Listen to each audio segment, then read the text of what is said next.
ऊर्जा विद्यालय video lecture में विद्यार्थी मित्रों आपनु हार्दिक स्वागत है। मित्रों આપણે ચેપ્ટર નંબર 17 શ્વાસોશ્વાસ અને વાયુઓનો વિનિમય ચેપ્ટર જોતા હતા। એમાં આપણે શ્વસનાંગ વિશે જોઈ ગયા, માનવ શ્વસન તંત્ર જોઈ ગયા, શ્વાસોશ્વાસની ક્રિયાવિધિ જોઈ ગયા, શ્વસનનું કદ અને ક્ષમતા વિશે અભ્યાસ કર્યો। હવે આપણે જોવાનું છે વાયુઓની આપલે।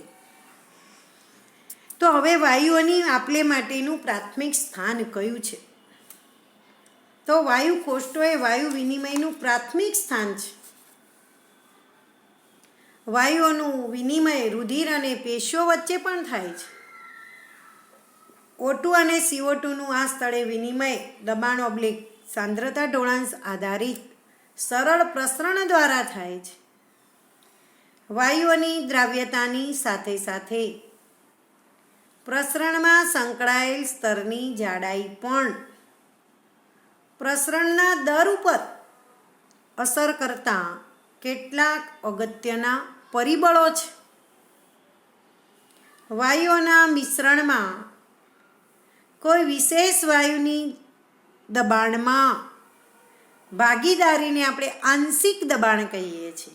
તો હવે મારે ઓક્સિજનને લખવું હોય આંશિક દબાણ, તો હું શું કરીશ? આ રીતે લખીશ ઓક્સિજનને PO2। શું લખીશ હું? PO2 આંશિક દબાણ ઓક્સિજનનું।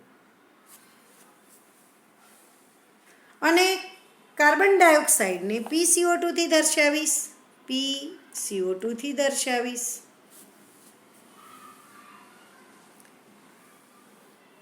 વાતાવરણીય વાયુઓ અને બંને પ્રસરણ સ્થાનોમાં આ બંને વાયુઓનું આંશિક દબાણ આપણને કોષ્ટકમાં દર્શાવેલું છે। જુઓ, દર્શાવેલું જ છે આપણને। શ્વસન વાયુ O2ની વાત કરીએ તો વાતાવરણીય વાયુ 159 છે, વાયુ કોષ્ટમાં 104 છે। આપણને પાછળ સરસ રીતે સમજાવેલું છે। રુધિર ઓક્સિજન વિહીન, રુધિર ઓક્સિજન યુક્ત, તો રુધિર ઓક્સિજન વિહીન 40, રુધિર ઓક્સિજન યુક્ત 95 અને પેશીઓમાં 40। CO2ની આપણે વાત કરીએ તો 0.3 વાતાવરણીય વાયુ, વાયુ કોષ્ટમાં 40, રુધિર ઓક્સિજન વિહીન જોઈએ તો 45, રુધિર ઓક્સિજન યુક્ત જોઈએ તો 40, પેશીઓ જોઈએ તો 45। આની આપણને સરસ રીતે સમજૂતી આપેલી જ છે। અહીંયા જુઓ છે, જુઓ શ્વાસ વાયુ બરાબર। આપણે ઓક્સિજન જે છે એ આપણા ફેફસાના વાયુ કોષ્ટમાં જાય છે બરાબર। PO2 કેટલું છે? 104। હવે એ જશે અહીંયા વાયુ કોષ્ટમાંથી ફુફ્ફુસીય શિરા દ્વારા ગયું હૃદયમાં, ત્યાંથી દૈહિક કમાન દ્વારા ક્યાં આવશે? આપણા અંગોમાં। ત્યારે PO2નું પ્રમાણ 104 હતું, વાયુ કોષ્ટમાં 104 હતું, હવે કેટલું થઈ ગયું? 95 mmHg।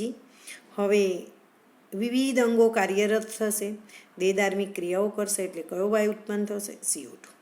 તો હવે તમે જુઓ, એ જ્યારે અહીંયા આવે છે ત્યારે કાર્બન ડાયોક્સાઇડનું આંશિક દબાણ કેટલું હતું? 40। હવે અહીંયા ઉત્પન્ન થશે વિવિધ અંગો ચયાપચયની પ્રક્રિયાને અંતે CO2 ઉત્પન્ન કરશે। તો તમે જુઓ, હવે શિરા દ્વારા અહીંયા આ CO2 એટલે કેવું? ઓક્સિજન વિહીન। અત્યાર સુધી કેવું હતું? ઓક્સિજન યુક્ત। હવે ઓક્સિજન વિહીન રુધિર, તો હવે તમે જુઓ અહીંયા PCO2 હતું, આંશિક દબાણ 40 હતું, હવે કેટલું થઈ ગયું? 45। અહીંયા કેટલું હતું ઓક્સિજન માટે? 95, તો હવે ઘટી જશે અહીંયા બરાબર, કારણ કે રુધિર કેવું થયું? ઓક્સિજન વિહીન, એટલે કેટલું આંશિક દબાણ બતાવશે? ઓક્સિજનનું 40। જુઓ અહીંયા વળી પાછું CO2, તો તમે CO2 કેટલો બતાવ્યો? 40। ઉશ્વાસ દ્વારા બાદ સરસ મજાનું આપણને અહીંયા સમજાવેલું છે। આપણને સરસ મજાનું અહીંયા સમજાવેલું છે। તો રુધિર અને રુધિરની પેશીઓમાં તમે જુઓ અહીંયા સરસ રીતે આખું આપણે સમજીએ તો એ કોષ્ટક અહીંયા જ એને સમજાવી દીધેલું છે આખું જ.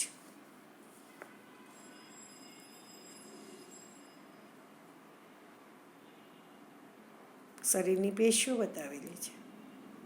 પેશીઓમાંથી પછી કાર્બન ડાયોક્સાઇડ ઉત્પન્ન થાય ચયાપચયની પ્રક્રિયાને અંતે.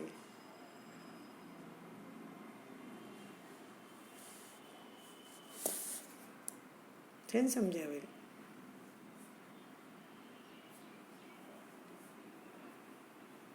જોઈ લો.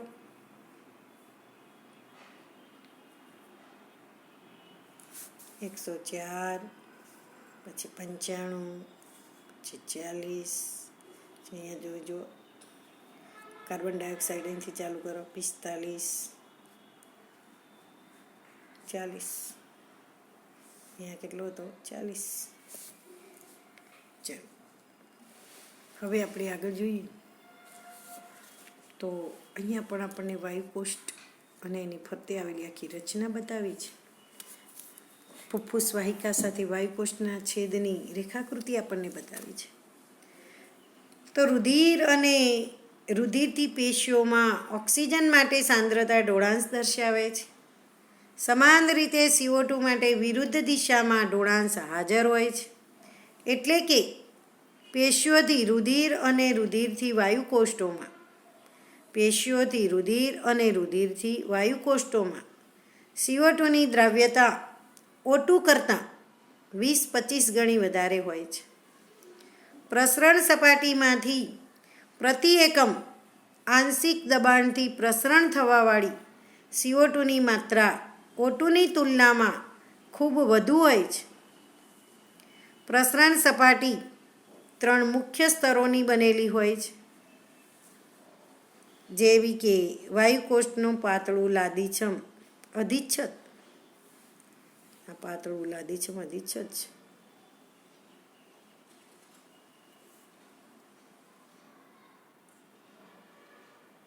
વાયુકોષ્ઠોની કેશિકાઓનું અંતઃછદ અને તેમની વચ્ચે પાતળી આધાર કલાયુક્ત આધાર દ્રવ્ય જે લાદીછમ અધિચ્છદને આધાર આપે છે, તથા વાહિકાઓના એક સ્તરીય અંતઃછદના કોષોની ફરતે આધાર કલા આપેલી છે. તેમ છતાં તેની કુલ જાડાઈ 1 મિલીમીટર કરતાં ઘણી ઓછી છે.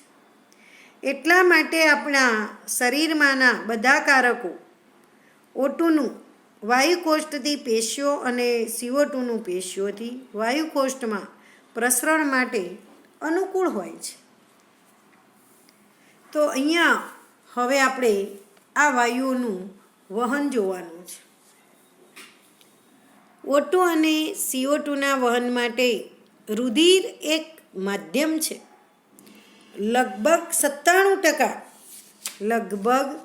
97% O2 રુધિરમાંના રક્તકણ, જેને આપણે RBC કહીએ છીએ, રક્તકણ દ્વારા વહન પામે છે. બાકીના 3% O2નું વહન રુધિર રસ દ્વારા દ્રાવ્ય અવસ્થામાં થાય છે. આશરે 20-25% CO2 રક્તકણ દ્વારા વહન પામે છે, જ્યારે 70% બાયકાર્બોનેટ સ્વરૂપે વહન થાય છે.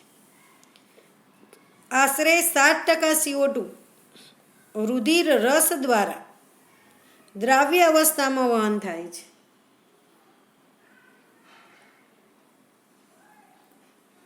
તો આપણે એમાં પહેલાં ઓક્સિજનનું વહન જોઈશું. તો આપણે ઓક્સિજનના વહનની વાત કરીએ તો રક્તકણમાં લાલ રંગનું આયન ધરાવતું રંજક કણ હિમોગ્લોબિન આવેલ છે, Hb. O2 પ્રતિવર્તી રીતે હિમોગ્લોબિન સાથે જોડાઈ ઓક્સી હિમોગ્લોબિન બનાવે છે. દરેક હિમોગ્લોબિન અણુ વધુમાં વધુ 4 O2ના અણુઓનું વહન કરે છે. ઓક્સિજનનું હિમોગ્લોબિન સાથેનું જોડાણ પ્રાથમિક રીતે O2ના આંશિક દબાણને આવરી લે છે. CO2નું આંશિક દ્રવણ, હાઇડ્રોજન આયનની સાંદ્રતા અને તાપમાન જેવા કેટલાક અન્ય પરિબળો છે જે આ જોડાણમાં ખલેલ પહોંચાડે છે. હિમોગ્લોબિનની O2 સાથેની સંતૃપ્તિ ટકાવારીને આંશિક O2ની સામે આલેખિત કરતા સિગ્મોઇડ વર્ક મળે છે. આ જે છે એ સિગ્મોઇડ વર્ક છે. જો આ બાજુ જે છે એ ઓક્સિજન સાથે હિમોગ્લોબિનની સંતૃપ્તતાની ટકાવારી, HB સાથે O2 જોડાય એટલે શું બને? HbO2, જેને ઓક્સી હિમોગ્લોબિન કહેવાય. બરાબર. પણ હાઇડ્રોજનની સાંદ્રતા H+ સાથેની સાંદ્રતા એટલે HHB કહીએ છીએ આપણે. ઓક્સિજનનું આંશિક દબાણ છે આ. બરાબર. તો આપણે આલેખ દોરીએ છીએ તો આ S આકારનો બને છે, જેને આપણે સિગ્મોઇડ વર્ક કહીએ છીએ. સિગ્મોઇડ વક્ર કહેવામાં આવે છે. આ વક્રને ઓક્સિજન વિયોજન વક્ર કહે છે. હિમોગ્લોબિનના O2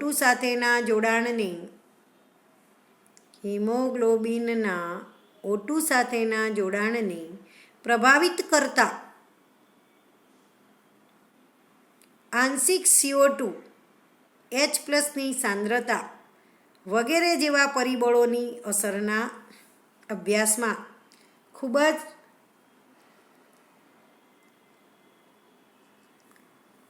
ઉપયોગી છે.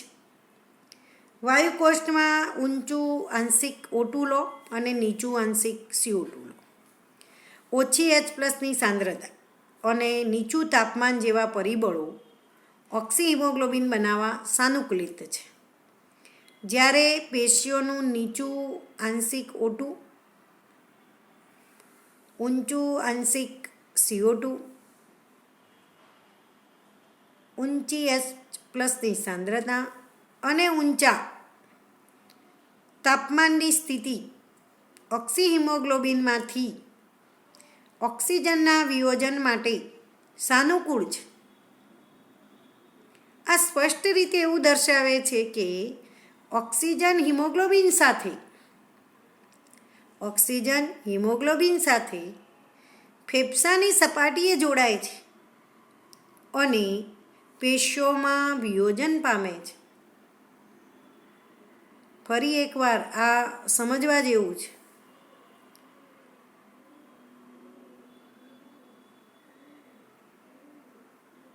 વાયુકોષ્ઠોમાં ઊંચું આંશિક O2, નીચું આંશિક CO2, ઓછી H+ની સાંદ્રતા અને નીચું તાપમાન જેવા પરિબળો ઓક્સી હિમોગ્લોબિન બનાવવા સાનુકૂલિત છે. જ્યારે પેશીઓમાં નીચું આંશિક O2, ઊંચું આંશિક CO2 અને ઊંચી H+ની સાંદ્રતા અને ઊંચા તાપમાનની સ્થિતિ ઓક્સી હિમોગ્લોબિનમાંથી ઓક્સિજનના વિયોજન માટે સાનુકૂળ છે. આ એવું દર્શાવે છે કે ઓક્સિજન હિમોગ્લોબિન સાથે ફેફસાની સપાટીએ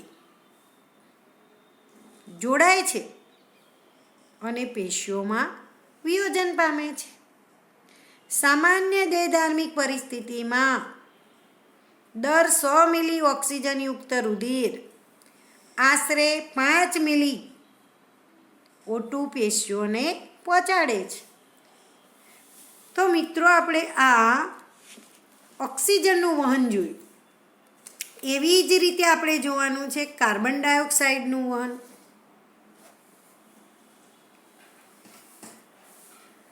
CO2 હિમોગ્લોબિન દ્વારા કાર્બિમિનો હિમોગ્લોબિન સ્વરૂપે વહન પામે છે, એટલે લગભગ 20-25% જેટલું.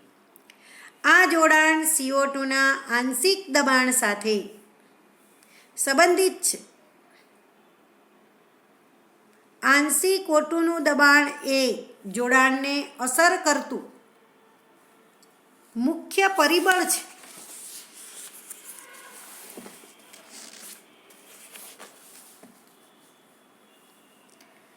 જ્યારે પેશીઓમાં આંશિક CO2નું દબાણ વધુ હોય અને આંશિક O2નું દબાણ ઓછું હોય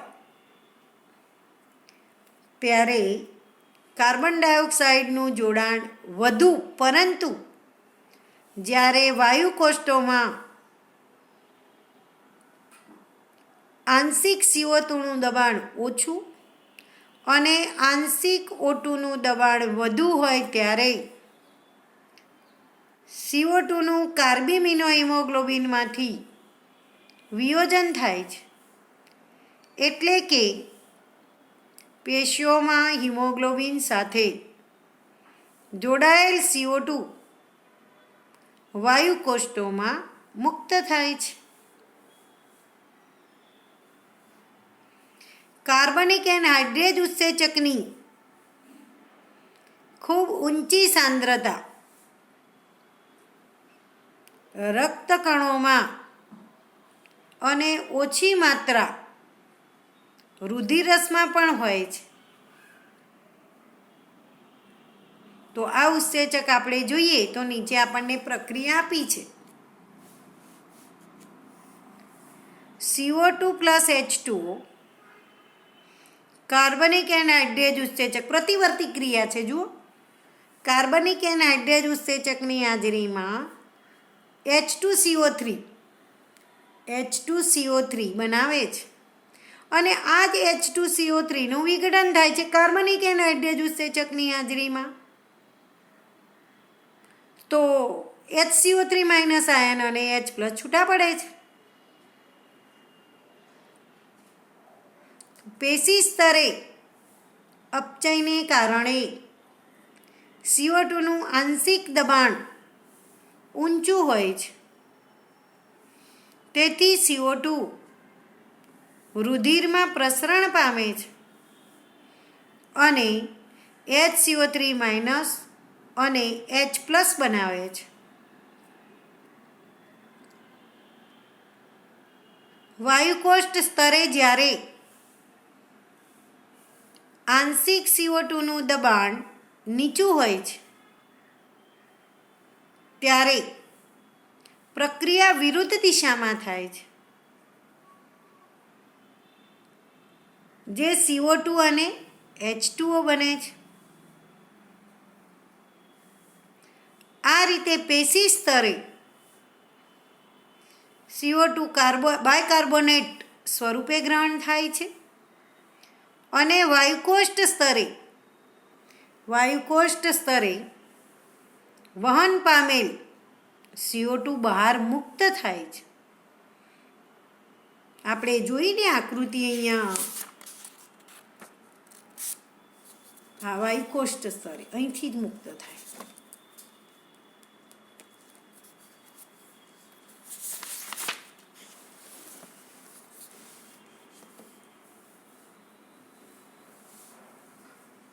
પ્રત્યેક 100 ml ઓક્સિજન વિહીન રુધિર દ્વારા વાયુકોષ્ઠમાં લગભગ 5 ml CO2 મુક્ત થાય છે. પ્રત્યેક 100 ml ઓક્સિજન વિહીન રુધિર દ્વારા વાયુકોષ્ઠમાં લગભગ 4 ml CO2 મુક્ત થાય છે.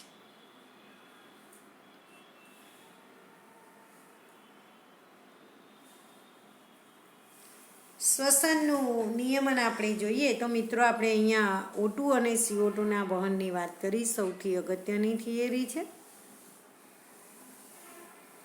હવે આપણે જોઈશું શ્વસનનું નિયમન. આપણે જોઈએ છીએ કે આ શ્વાસ ઉશ્વાસ રેગ્યુલર નિયમિત રીતે પ્રક્રિયા થયા જ કરે છે. તો કેવી રીતે થતી હશે? એના માટે શું વ્યવસ્થા હશે? એનું નિયમન કોણ કરે છે? શ્વાસ પછી ઉશ્વાસ, શ્વાસ પછી ઉશ્વાસ, આવી પ્રક્રિયાનું નિયમન કોણ કરે છે?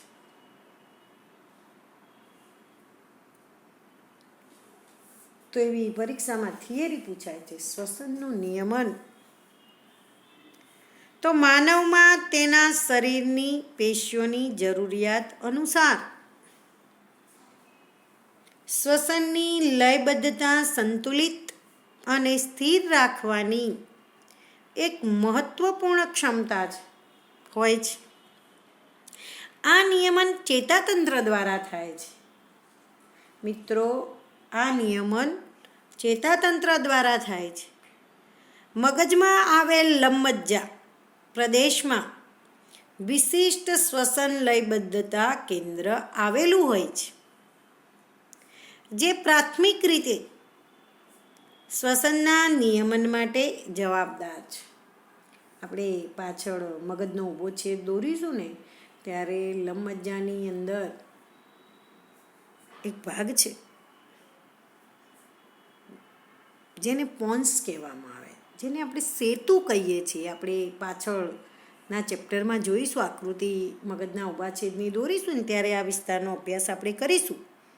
તો મગજના પોન્સ પ્રદેશમાં એક અન્ય કેન્દ્ર આવેલું છે જેને શ્વાસ અનુચલન કેન્દ્ર કહે છે, જે શ્વસન લયબદ્ધતા કેન્દ્રના કાર્યનું નિયમન કરી શકે છે. આ કેન્દ્રના ચેતાકીય સંકેતો શ્વાસના સમયમાં ઘટાડો કરી શકે છે અને આ રીતે શ્વસન દરમાં ફેરફાર કરી શકાય છે. લયબદ્ધતા કેન્દ્રની પાસે એક રાસાયણિક સંવેદી વિસ્તાર આવેલો છે, જે CO2 અને હાઇડ્રોજન આયન માટે અતિ સંવેદી હોય છે. આ પદાર્થોની વૃદ્ધિથી આ કેન્દ્ર સક્રિય થાય છે, જે લયબદ્ધતા કેન્દ્રને સંકેત આપે છે અને શ્વસન પ્રક્રિયામાં જરૂરી ગોઠવણ કરે છે, જેથી આ પદાર્થોનો નિકાલ થઈ શકે છે. મહાધમની કમાન અને ગ્રીવાધમની સાથે જોડાયેલ સંવેદી રચનાઓ પણ CO2 અને H+ની સાંદ્રતાના ફેરફારોને ઓળખી શકે છે તથા ઉપચારાત્મક પ્રક્રિયાના હેતુ માટે લયબદ્ધતા કેન્દ્રને આવશ્યક સંકેતો આપે છે. શ્વસન લયબદ્ધતાના નિયમનમાં ઓક્સિજનની ભૂમિકા નોંધનીય નથી. તો મિત્રો, આપણે આ શ્વસનનું નિયમન જોઈ ગયા. હવે આવે છે શ્વસન તંત્રની અનિયમિતતાઓ. શ્વસન તંત્રની અનિયમિતતાને કારણે કયા રોગો થાય છે તે આપણે જોવાનું છે. તો શ્વસન તંત્રની અનિયમિતતાને કારણે દમ છે, અસ્થમા, એમ્ફીસેમા, વ્યવસાયિક શ્વસનની અનિયમિતતાઓ, આવા રોગો થતા હોય છે. તો શ્વસનની અનિયમિતતાઓ વર્ણવો એવો પ્રશ્ન પૂછાય છે. એમાં આપણે પહેલું જોઈએ દમ, જેને અસ્થમા કહેવામાં આવે છે. આમ તો એલર્જીથી થતો હોય છે. શ્વાસવાહિની અને શ્વાસવાહિકામાં દાહ એટલે બળતરા ને કારણે શ્વાસોશ્વાસ સમયે અવાજ આવવો અને શ્વાસોશ્વાસમાં તકલીફ થાય છે. જેને દમ થયો હોય ભાઈ એને શ્વાસવાહિની અને શ્વાસવાહિકામાં બળતરા થતી હોય છે. શ્વાસોશ્વાસની પ્રક્રિયા સમયે અવાજ આવતો હોય છે અને શ્વાસોશ્વાસમાં તકલીફ પડતી હોય છે. એમ્ફીસેમાની આપણે વાત કરીએ તો આ એક ક્રોનિક રોગ છે, વારંવાર ઉથલો મારતો દીર્ઘકાલીન રોગ છે આ, જેમાં વાયુકોષ્ઠની દિવાલ નુકસાન પામે છે, જેથી શ્વસન સપાટીમાં ઘટાડો થાય છે. ધૂમ્રપાન એનું એક મુખ્ય કારણ છે કે જે પેલા વાયુકોષ્ઠો છે ને એમની સ્થિતિસ્થાપકતા ગુમાવી દે, એનું કારણે એમ્ફીસેમા થતું હોય છે.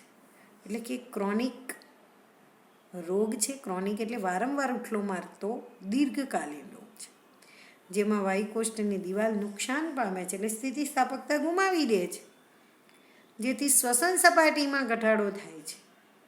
ધૂમ્રપાન એના માટેના મુખ્ય કારણો પૈકી એક છે. ત્યાર પછી આપણે જોઈએ તો વ્યવસાયિક શ્વસનની અનિયમિતતાઓ.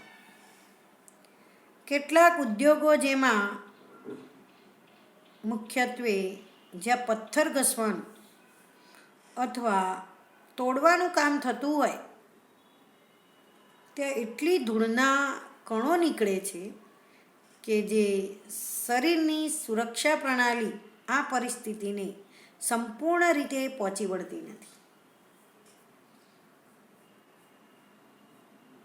કેટલાક ઉદ્યોગો જેમાં મુખ્યત્વે જ્યાં પથ્થર ઘસવાનું અથવા તોડવાનું કામ થતું હોય ત્યાં એટલી ધૂળના કણો નીકળે છે કે શરીરની સુરક્ષા પ્રણાલી આ પરિસ્થિતિને સંપૂર્ણ રીતે પહોંચી વળતી નથી.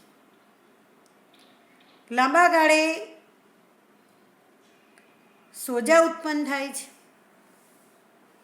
જેનાથી ફાઇબ્રોસિસ થતો હોય છે, જેના પરિણામ સ્વરૂપ ફેફસાને ગંભીર નુકસાન થઈ શકે છે.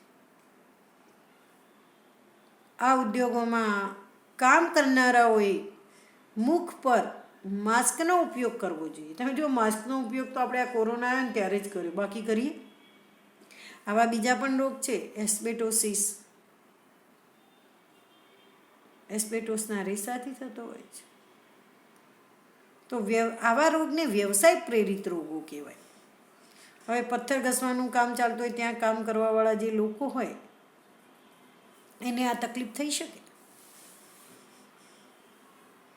રેસાની ફેક્ટરી હોય ને ત્યાં નોકરી કરતા હોય તો એને પણ આ થઈ શકે છે. તો મિત્રો, આપણે આ શ્વસનની અનિયમિતતાઓ જોઈ. તો અનિયમિતતામાં કોનો સમાવેશ થાય? દમ, એમ્ફીસેમા અને વ્યવસાયિક શ્વસનની અનિયમિતતાઓ. તો મિત્રો, આપણે આ ચેપ્ટરની અંદર O2 CO2નું વહન, પહેલાં તો વાયુઓની આપ-લે, પછી વાયુઓ જોયા, પછી O2 CO2નું વહન જોયું, અને શ્વસનનું નિયમન જોયા પછી આપણે શ્વસન તંત્રની અનિયમિતતાઓ જોઈ છે. તો આપણું આ જે ચેપ્ટર જે છે એ શ્વસન તંત્ર, જેમાં આપણા શ્વસનાંગથી માંડીને આપણી શ્વસનની ક્ષમતા કેટલી છે તે, ફેફસા, O2 CO2નું વહન, શ્વસનનું નિયમન અને શ્વસન તંત્રની અનિયમિતતાને કારણે કયા રોગો થાય છે તે આપણને બતાવેલું છે. તો મિત્રો, આપણે અહીંયા આ ચેપ્ટર પૂરું કરીએ છીએ. હવે આવતા લેક્ચરમાં મળીશું.